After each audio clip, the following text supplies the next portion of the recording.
Tolu had always been the kind of girlfriend who believed that if you love someone, you have to trust them. She didn't like snooping around or going through phones, and she didn't like playing detective. But with Deji, her so-called sugar in human form, that trust was slowly starting to feel like a death sentence. For months now, little things had been happening and strange tiny red flags kept waving at her. But she kept folding them neatly and putting them in the back of her mind because she loved him too much to admit that they might mean something.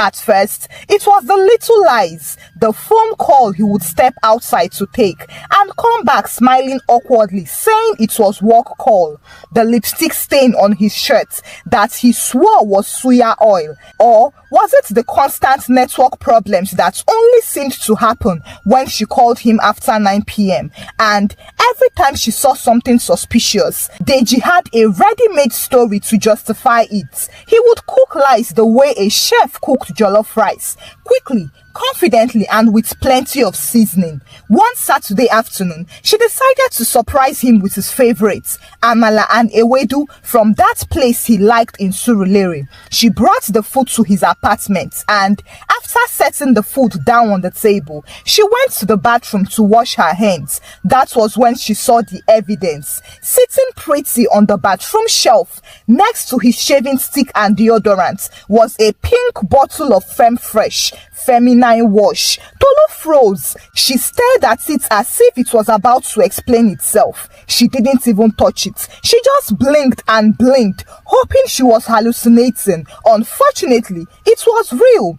When she finally asked him about it later that evening, she tried so hard to stay calm. Deji, I saw something in your bathroom today. A pink bottle of Femme Fresh. Deji didn't even flinch. Oh, that, babe, it's for my face now. Tolu raised one eyebrow. Your face? Yes, now, he said confidently. It makes the skin soft. You know my face is sensitive, right? She wanted to laugh and scream at the same time. So, Deji, you are telling me that you are using feminine wash for skincare? Deji nodded as if it was the most normal thing in the world.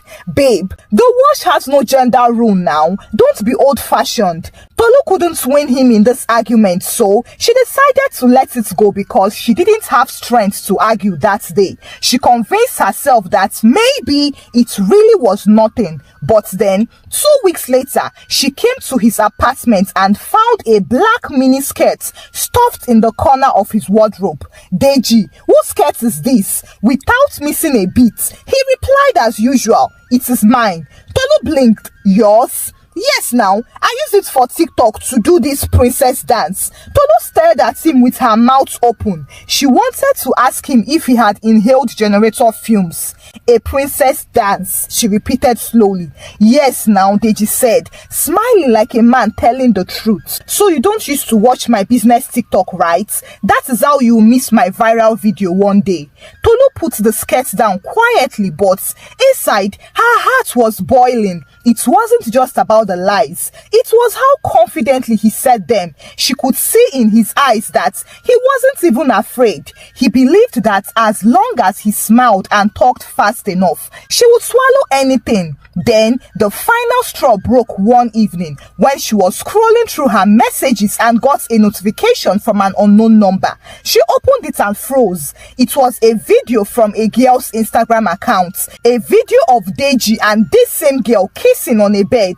Not just any kiss, so a slow deep kiss, and they were both vibing to With You by Omale and Davido in the background. Tolu immediately forwarded the video to Deji and called him. Deji, what is this? She demanded. Deji looked at the video and casually said, oh babe, that's an old video now, from like 2 years ago. Tolu couldn't believe her ears. 2 years ago, you both were singing With You by Omale and Davido. That song came out this year.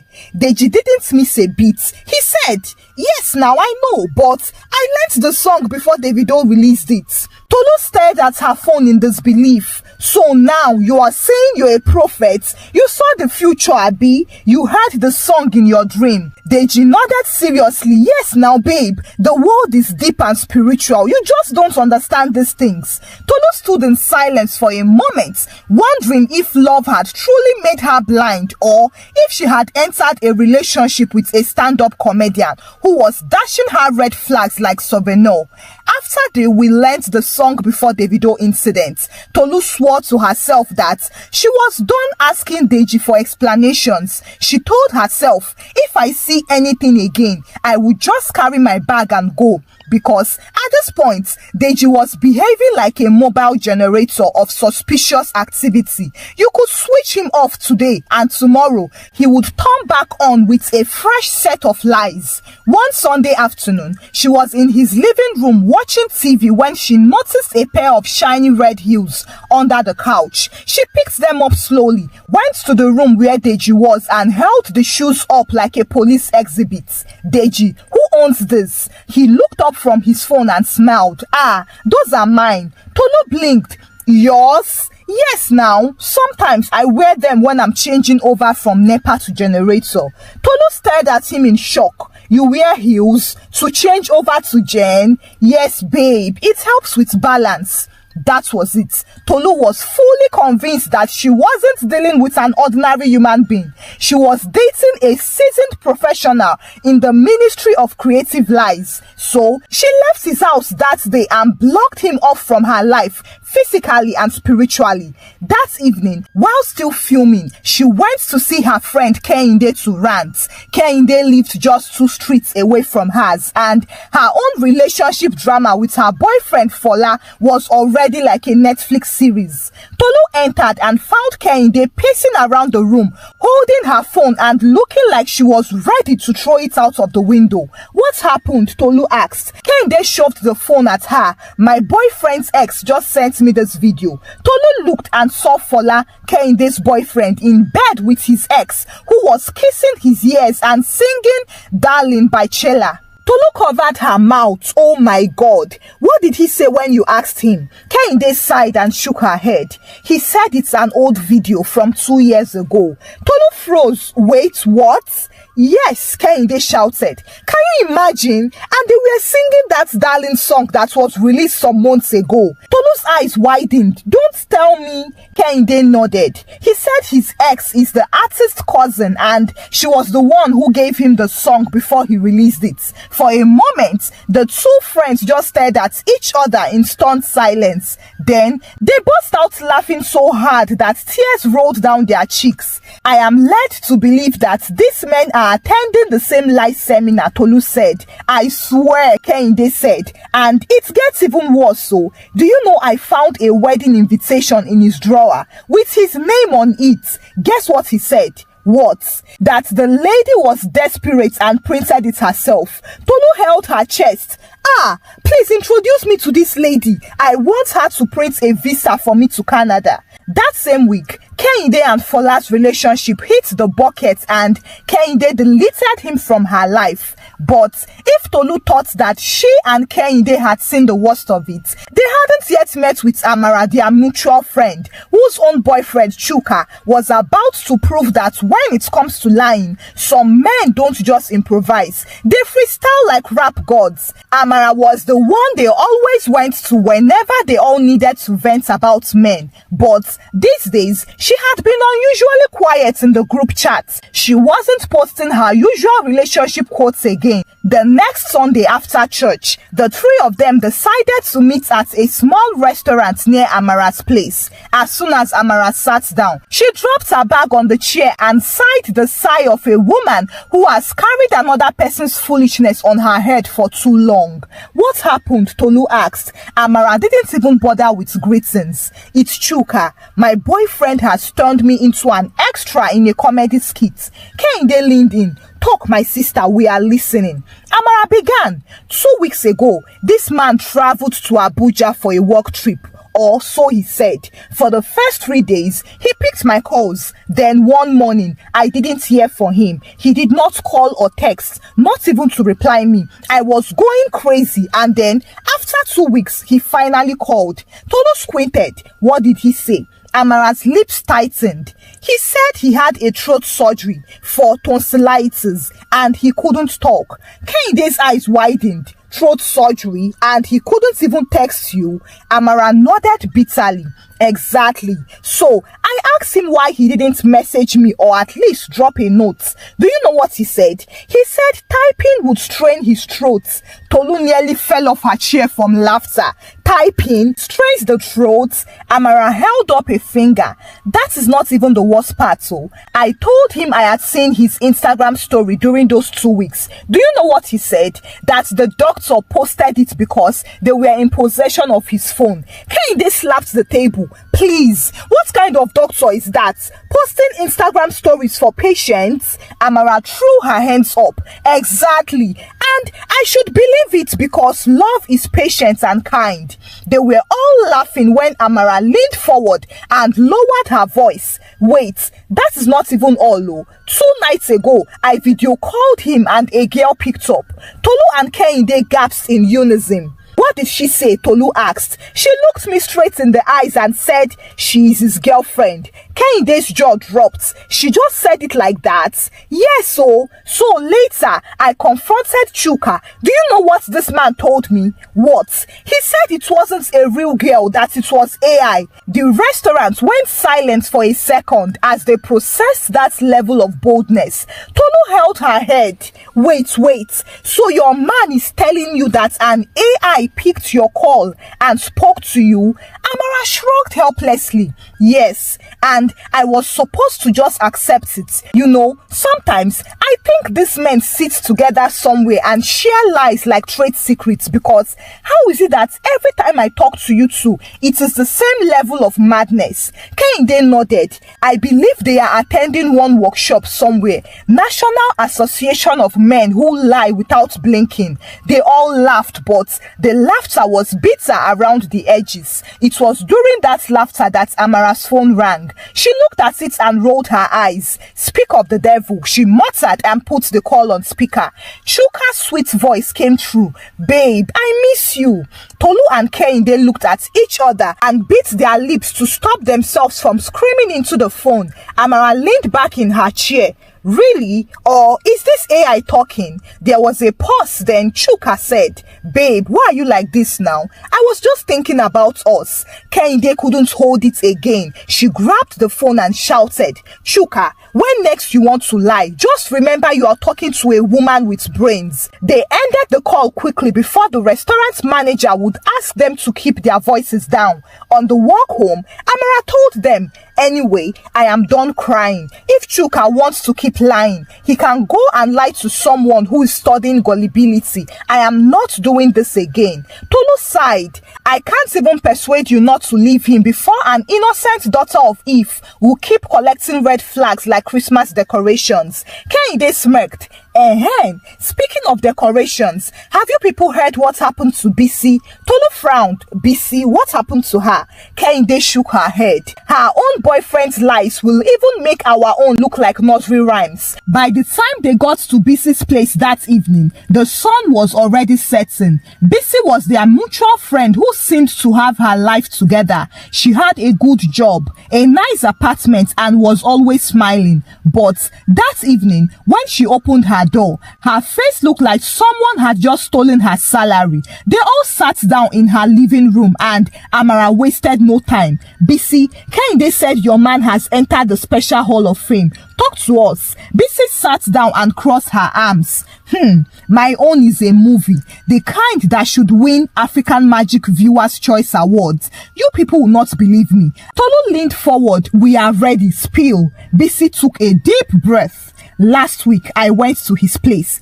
Everything was fine until I entered the bedroom and saw eyelash extensions on his bed. And not just one strand full long dramatic lashes. You know the type slay queens wear to fight the wind. Kehinde gasped. Did you ask him? Bisi sighed. Yes. And do you know what this man told me? He said it is from his dog. For a second, the ladies went silent. Then Tolu burst out laughing so hard that she nearly fell off the sofa. His dog? His dog is wearing lashes now? Yes, Bisi replied. Apparently, his dog is a beauty influencer. Amara was wiping off tears from her eyes. So, the dog removed her lashes on the bed for what? For comfort? That is not even all, Bisi said. We were still talking about the dog's fashion career when there was a loud knock on his front door. Not a polite knock, it was serious banging, as if someone wanted to break in. What happened? Tolu asked curiously. Bisi leaned forward.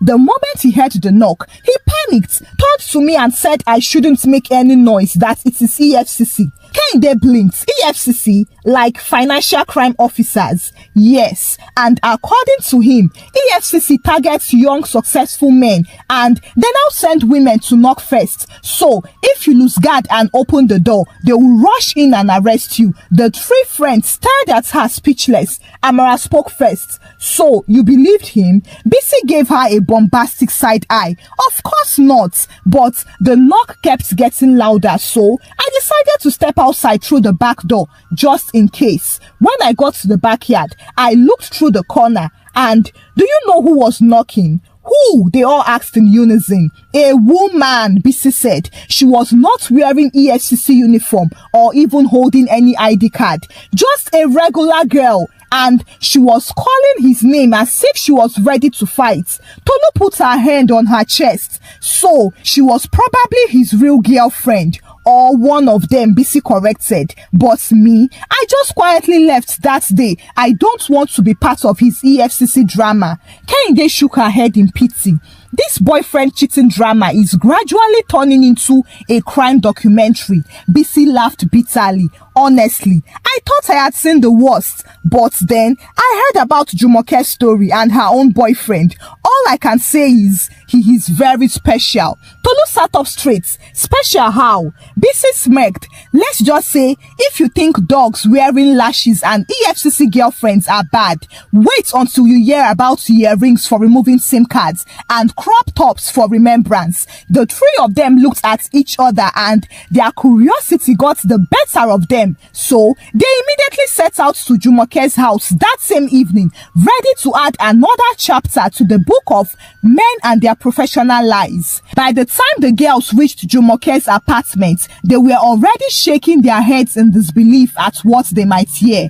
Jumoke was the quiet one in their circle who was always telling everyone else to take it easy, but that evening, when she opened the door, her face was tight and her eyes had that tired look of a woman who had just been forced to do advanced mathematics in her relationship. They all sat down in her living room and Bisi wasted no time. Jumoke, please, tell them what you told me. Let them know we are not mad women. Jumoke laughed bitterly. Where do I even start? Start from the beginning, Amara said. We have time. Jumoke took a deep breath. So last weekend, I went to his place to spend the day. Everything was fine, until I started looking for my charger in his drawer and I saw a pair of women's earrings. Not small studs, proper dangling earrings with shiny stones. I held them up and asked him, whose earrings are these? Tolu and Kehinde were already leaning forward, and what did he say? Jumoke's face went blank. He looked me dead in the eyes and said, they are his. He uses them to remove SIM cards. The room went silent for 3 seconds. Then Amara burst out laughing so hard that she choked. SIM cards? 2 matching earrings for SIM cards? Yes, Jumoke said. Apparently, one is for MTN and the other is for Airtel. Tolu was holding her stomach from too much laughter by now. So, your boyfriend runs a telecom office now? Jumoke continued. I didn't even have time to fully digest that one because a few minutes later, I opened his wardrobe and saw a crop top and a wig in a bag. Kehinde clapped her hands once. Let me guess, they belong to his sister. Jumoke smiled bitterly. I asked him and he said they were for his late mother for remembrance sake. The other women sat still to process the information. Bisi frowned. Wait, his late mother wore crop tops? Yes, Jumoke said, and apparently she also wore lace front wigs with baby hairs. Amara leaned back in her chair and shook her head slowly. Men are, I don't even know the word again. All I can say is we are dating stand-up comedians that don't even have Netflix specials. They were still laughing when Tolu leaned forward and said, you know, for all this madness, there is still one person we haven't heard from. Ifeoma. Bisi raised an eyebrow. Ifeoma, that is true. Then today we must hear it. After all, this Friday is Girlfriend's Day. We might as well complete the collection of madness. So they all picked up their bags and made their way to Ifeoma's place, not knowing that the story she was about to tell them would somehow make crop tops for remembrance look like a reasonable explanation. By the time the ladies arrived at Ifeoma's apartment, it was already past 7 p.m. Ifeoma opened the door wearing an oversized t-shirt and a cup of tea. She ushered them in and before they could even sit, Bisi blurted out, Ifeoma, please tell us. We have been collecting stories all day and I have a feeling your own will break the record. Ifeoma scoffed, my own? You people might actually cry and laugh at the same time. Tolu gestured towards the couch. Sit down and talk, we are ready. Ifeoma sank into the sofa and took a sip of tea before speaking. So, my boyfriend, the one I told you about, the one I met in the university, well, some months ago, I found out he had been involved with his ex-girlfriend. Kehinde frowned. Involved how? Ifeoma rolled her eyes. Involved as in sleeping with her. The funny part is, she's still in secondary school. The room went dead silent for a second. Amara raised her hand. Sorry, what? Yes, Ifeoma nodded. So I confronted him. I asked him why he did that. Do you know what this man told me? What? They all asked in unison. He said she is a sickle cell patient and that he didn't want her condition to escalate. The room exploded in laughter. What? Since when did cheating become a treatment for sickle cell? Ifeoma continued. Apparently, sleeping with her was his own way of managing her health crisis. He even said he was doing it out of pity. Kehinde shook her head to shift back the tears of laughter. So, your boyfriend is now WHO, World Health Organization. Ifeoma shrugged. When I told him to explain how that works scientifically, he got angry and said, I just don't understand compassion. They were still shaking their heads when Ifeoma added, and that is not even the part that finished me. Oh, one Saturday, he told me his mother had died and that he needed to travel to the village for the burial arrangements immediately. It was so sudden. I too was in shock. I even cried with him. I told him to be safe and I couldn't travel with him because it was far. Tolu frowned. So what happened? Ifeoma leaned forward. Do you know that same afternoon, I went to Chicken Republic to buy food. Guess who I saw there? Him. He was sitting at a table with another girl eating. Yo, the other lady screamed so loudly that the neighbors probably heard. Yes, Ifeoma said. So I sat behind him quietly and called him on video. He picked up but quickly blocked the camera so I couldn't see where he was. He kept turning the phone so I could only see his face. Kehinde slapped her thigh.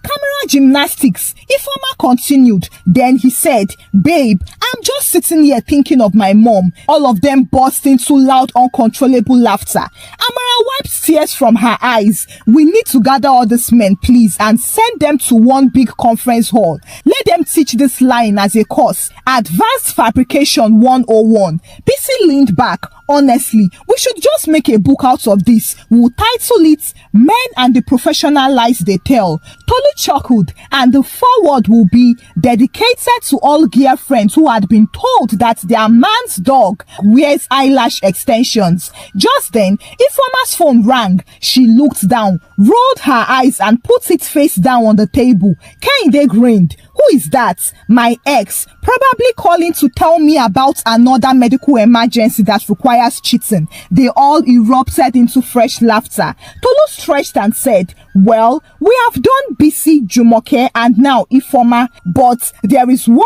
person left. BC's eyes lit up. Adamma. Amara grinned.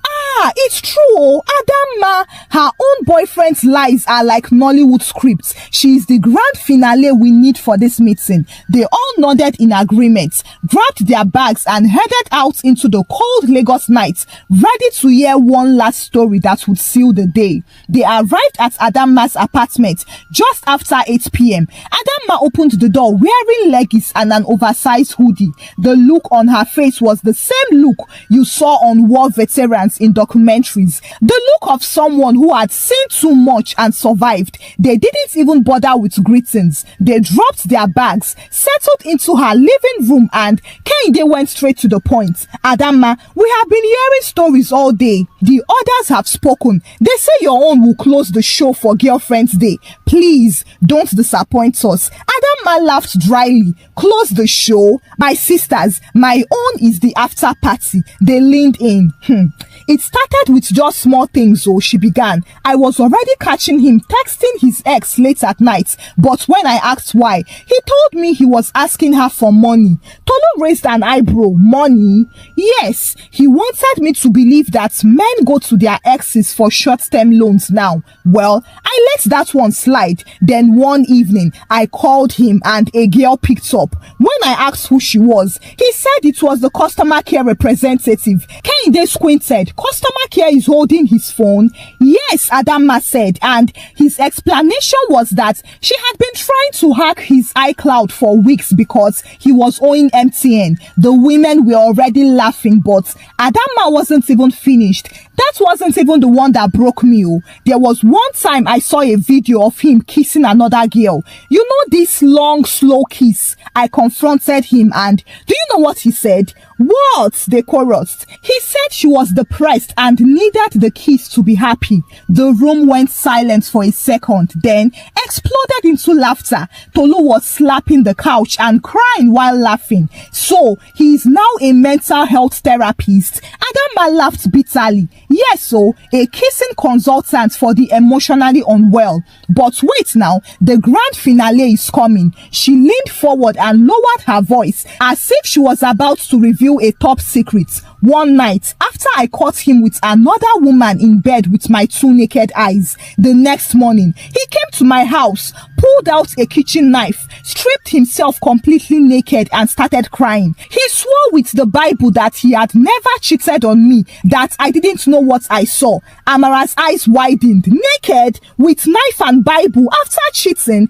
Is this a Nollywood audition? Adamma shook her head. That was what I thought so. He kept crying, saying he couldn't leave if I didn't believe him. He was trying to convince me that I didn't see anything. Meanwhile, I saw him with my two naked eyes, but he still kept on saying, babe, you are the best I have ever met. Kehinde said sarcastically, so best means let me cheat in peace, Abi? Adamma smiled bitterly. Apparently, I had to chase him out of my life before he would make me start doubting my own existence. They all sat in silence for a moment, letting the absurdity sink in. Then Tolu said what they were all thinking. These men are not just liars. They are creatives. They should be paid for their imagination. Then Adamma went in and brought a bottle of wine and glasses. She poured wine for everyone and raised her own glass. Ladies, to us for surviving them. Amara clinked her glass to the ones who walked away.